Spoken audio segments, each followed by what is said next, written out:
It's a Monday, mid-February, which means things are happening at the Capitol, like possibly increasing Idaho's borders and decreasing our faith healing exemptions. Oh, and remember the porn in our libraries thing? Yeah, it's back again. The last Caldwell School Board meeting ended in chaos. Will tonight be any different?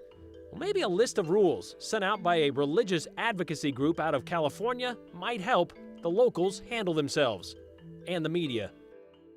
Idahoans love to celebrate the shape of our state. It's framed in living rooms, it's on cutting boards, even found in a bag of pita chips.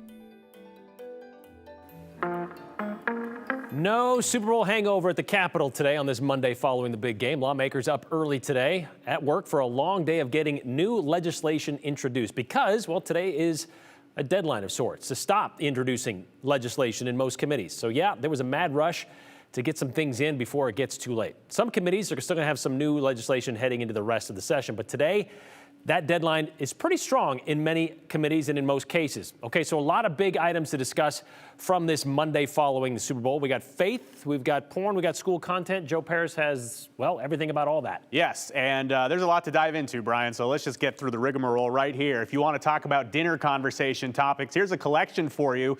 Let's start with the conversation Idaho has battled with for years, and it's on the topic of faith healing. And to summarize, the state of Idaho has provisions in the law that allow parents to not seek medical care for their children if it violates their faith. There are some communities in Idaho that opt for prayer and faith over medicine and doctors. Simply put, their faith does not allow the use of medicine, so the end of story there. Now, lawmakers in recent years have argued that those families cannot just watch their kids die and suffer with no consequences, but lawmakers have not been successful in those arguments in terms of changing laws. But they are now looking at another section of Idaho law on this same topic. So let's read together here. This is Idaho Code 18-401. It's the desertion and non-support of children or a spouse. And in very basic terms, the law says you need to take care of your spouse and your children. However, there is a provision for children in the law that says, quote, the practice of a parent or guardian who chooses for his child treatment by prayer or spiritual means alone shall not for that reason alone be construed to be a violation of the duty of care to such a child. Well, Boise Democrat John Gannon, who has worked on this topic for years, he's looking to repeal the faith healing exceptions for children that is not there for spouses. He explains. Spouses have to take care of each other and provide medical attention or attendance. That's the exact term in the statute. And for the child, it's a little less stringent. And so what I'm saying is hey, let's treat the parents like the kids. We bring kids into the world. We need to take care of them and nurture them. And if the law is going to require that the spouses nurture each other, in other words, want to take care medically of each other, then it should require that the kids are taken care of too. All right, so that legislation was printed. It's expected to receive a full committee meeting soon, so we'll circle back to this one for sure in the coming days and weeks. But how about this for a big topic on a Monday? Taking part of Eastern Oregon and adding it to the state of Idaho. Yes, we've mentioned the idea of Greater Idaho before, and there's been some conversations, some informational meetings, sure, but today, the resolution in a House committee, quote, to authorize the Idaho and Oregon legislatures to begin official discussions on whether it is feasible to move the Idaho border into Eastern Oregon. Yeah, this is official state business now. And when we talk about Greater Oregon, here is the map. This is the proposed phase 1. About a dozen counties in Eastern Oregon have voted in favor already of becoming a part of Idaho. Arguments have been made by proponents that the people and land of Eastern Oregon would be a better fit in terms of politics and culture of the state of Idaho. So let's take some of Oregon and add it to Idaho. That's the idea. Idaho Representative Barbara Ehart highlighted some of the cultural and policy differences between the states. Here are just two easy examples from her. We have a little bit of a drug problem right on the side of our border. A lot of Idahoans are going there and getting drugs. That will be pushed hundreds of miles away. We don't want the drugs, and the people you're going to hear from, they voted against the drugs. They don't want them either. We also have, I think, given what the stance Idaho's taken, an abortion clinic that is set up right on the border. Guess what? That's going to be pushed hundreds of miles away. So there's a lot of good things in this that are going to happen if this is something that continues. And I'll just say, as I mentioned, that yes, the other states are watching us. Other states are looking and trying to do the same thing. So to be clear, though, it does go far beyond just those two topics. Of course, there's economic and political living factors that are big-time considerations here. But we heard public testimony today in committee. Everyone who testified today is in favor of this idea. And the committee voted after an extended feedback portion of the meeting. And the conversation, it passed. And it now heads to the full Idaho House for conversation. Again, this is just about kicking off the conversation between Idaho and Oregon and their legislatures.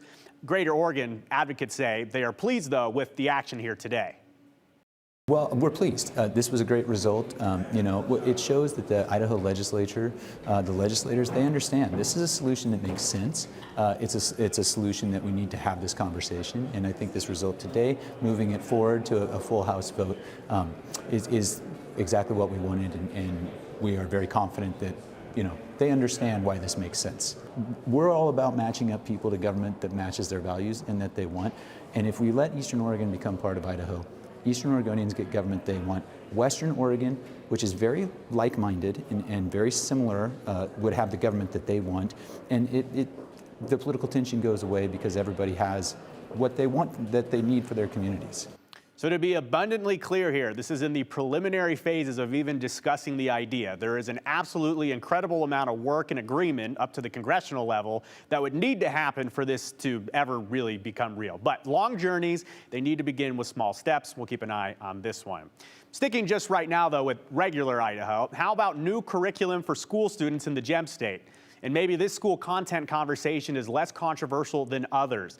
Freshman Representative James Petsky pitched including financial literacy courses for students so they can learn very valuable skills, learn how to manage money. Well, the new bill, this new idea, would make it a requirement for all Idaho high schools in the state to teach a class in financial literacy, and the class would fulfill a graduation requirement for financial literacy. Take a listen. A week ago, we had a really passionate debate, a really great debate on an education issue, and I think this is one that really we can all rally behind. We all agree that it is the primary function of the education system to prepare students for the real world. And I know that because I'm a freshman and this is my first bill, the board is going to go red initially, but after you've had your fun, I'd appreciate it if you can give this your green light. All right, so the idea passed, but as you just heard, the lawmakers, they're laughing, having a little bit of fun. Let's go back into this. This was all because it was Representative Petsky's first legislative bill. So let's roll this clip again here. Clerk will unlock the machine, and the members will record their votes.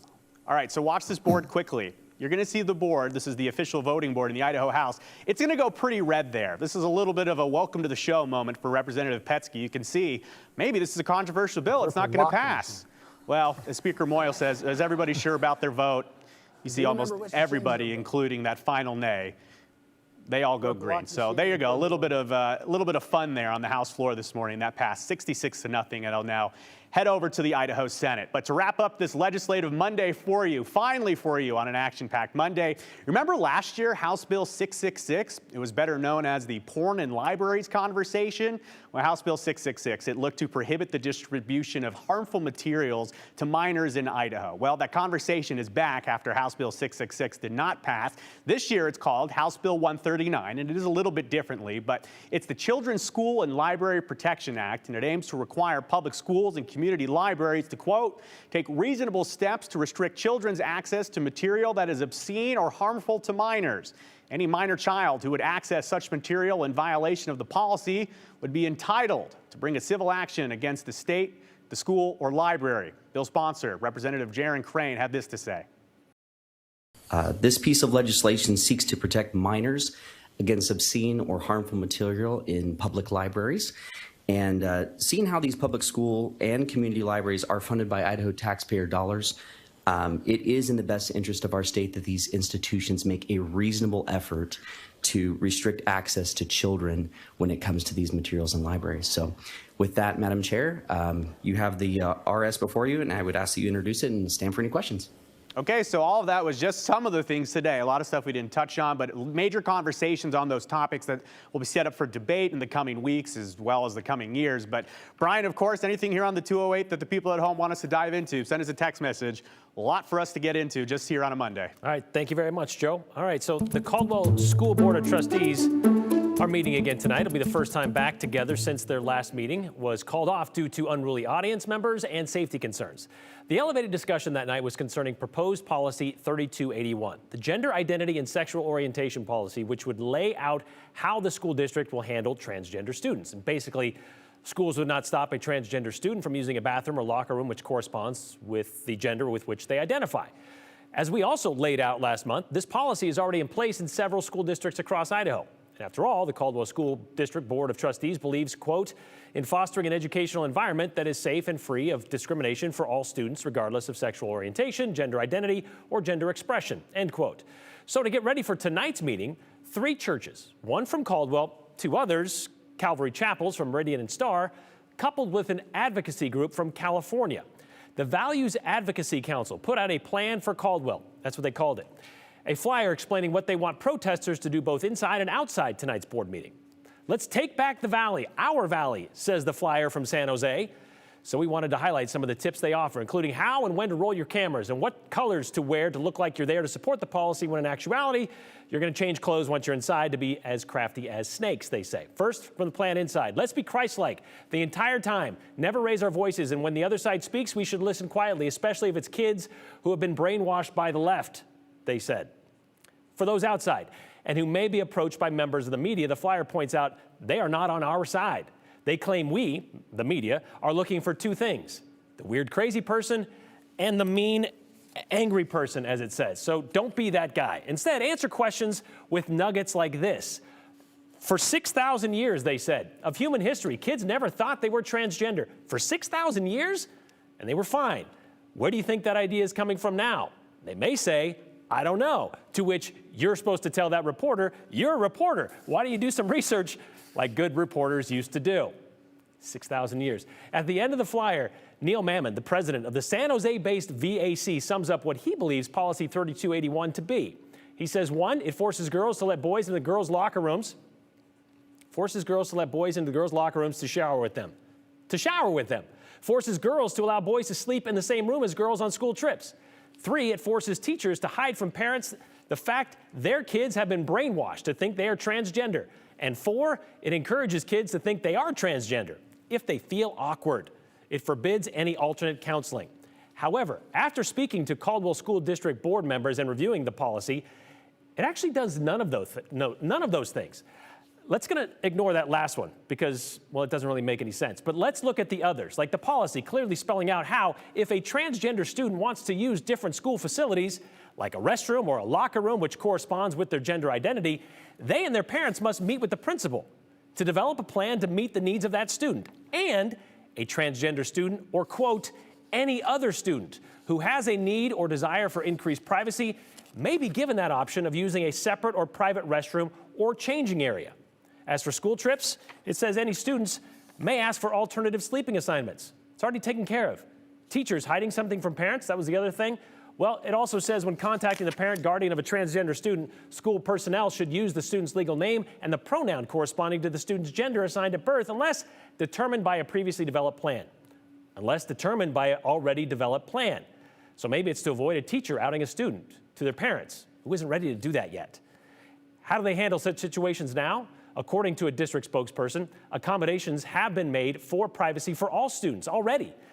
Basically like the proposed policy suggests. They're just trying to get it into writing. That meeting begins at 6 o'clock tonight at the Caldwell School District office. We will be streaming that meeting and we'll have a report on what happens tonight on the news at 10.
A couple of months ago, a Boise woman was spending a lazy Saturday morning on the couch, just watching some TV. Well, that's when Julie Boehm found something in her bag of pita chips she hasn't been able to part with. This isn't something she could choke on or even sue over, but something much better and so Idaho. Salty snacks and a cinematic Saturday. And I was alone, and Harry Potter was on TV. The two kind of go hand in hand. Kind of like a wizard and his wand.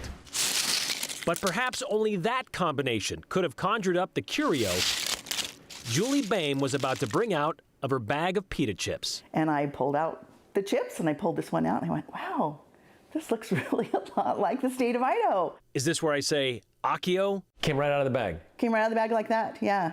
No manipulation at all. None at all. It was just like that. I mean, you saw it right away, had to. Yeah, I mean, the top, this little dimple here, everything is just perfect about it. Yeah, that dimple, and then the other side. Yeah, right here. They nailed it. I know. It's almost like someone made it on purpose, yeah, but they didn't. Probably because they're supposed to just make Wyoming. Yeah, they're supposed to be square. And Colorado-shaped snacks. Here's the typical square chip. That's Colorado. So, there we go. For a second, did you think, cool, I'll eat it anyway? No, never. I could never do that to my home state. No, this is something special. So she did what any in her place would do.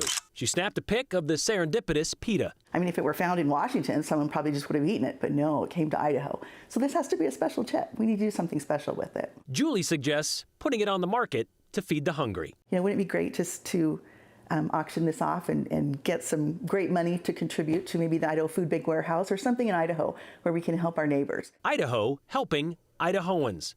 Kind of like a chip off the old block, you could say. Yeah, this Idaho. It's something special.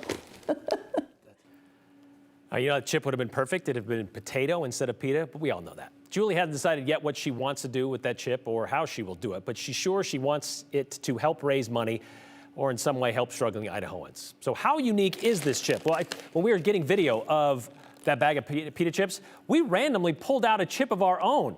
Look at this.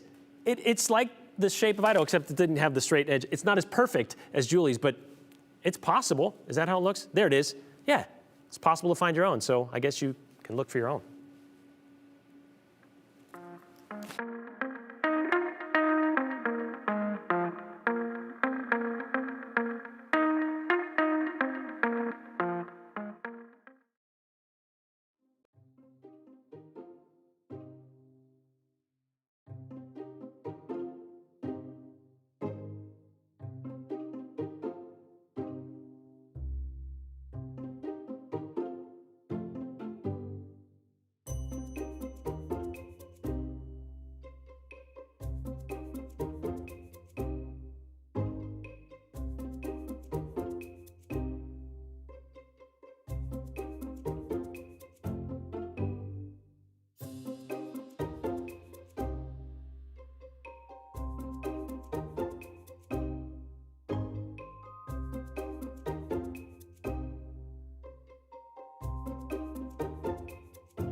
after a busy December and January, we kind of hit the brakes on rain and snow here in the Treasure Valley, except for today, obviously. We're getting some snow out there right now.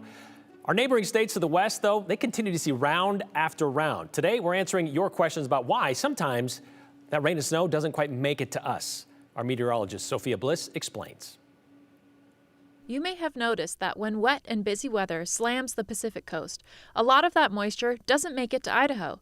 Just recently, rounds and rounds of moisture that seemed endless slammed into California, bringing flooding, mudslides, sinkholes, and burying communities in feet of snow. Meanwhile, in Idaho, a very different picture. We got some showers and the mountains picked up a couple inches of snow.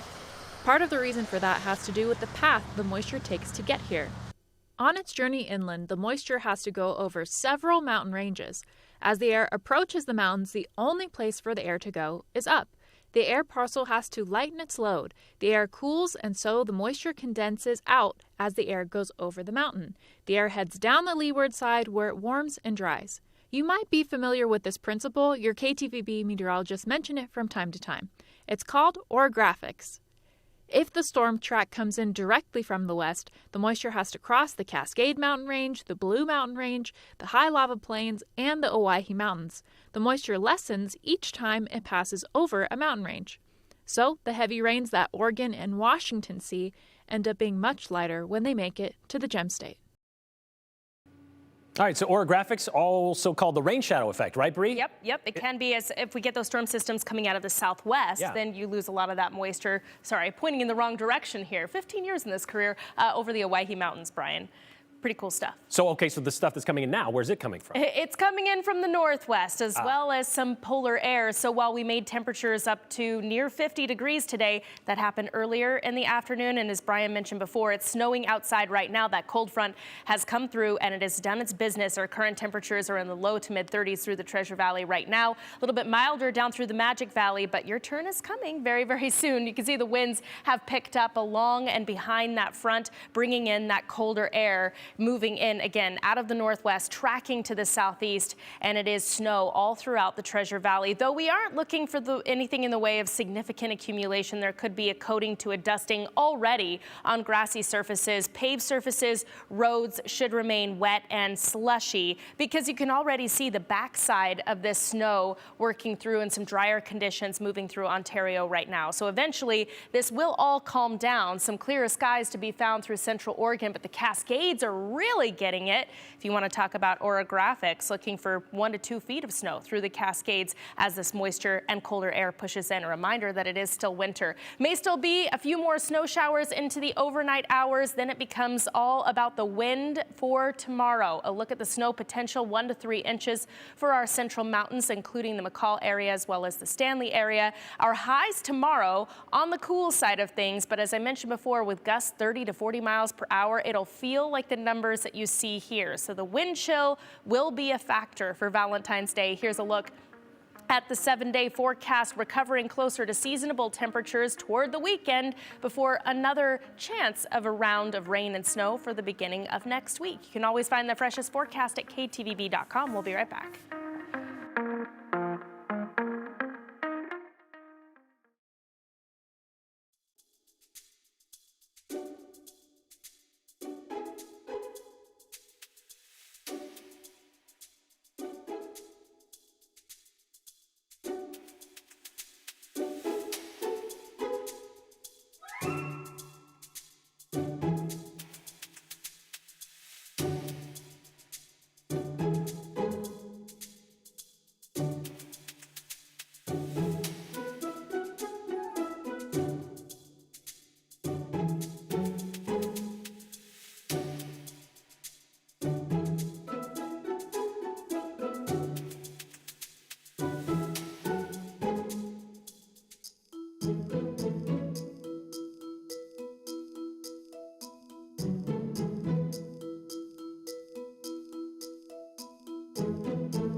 All right, final minute or so of the show on a Monday. Let's get to your comments you sent in today, like this one from Kim, who says, "Wish was mandatory to provide specific examples when lawmakers are presenting fear-mongering, non-existent issues." There are a lot of people who feel the same way, Kim, about that.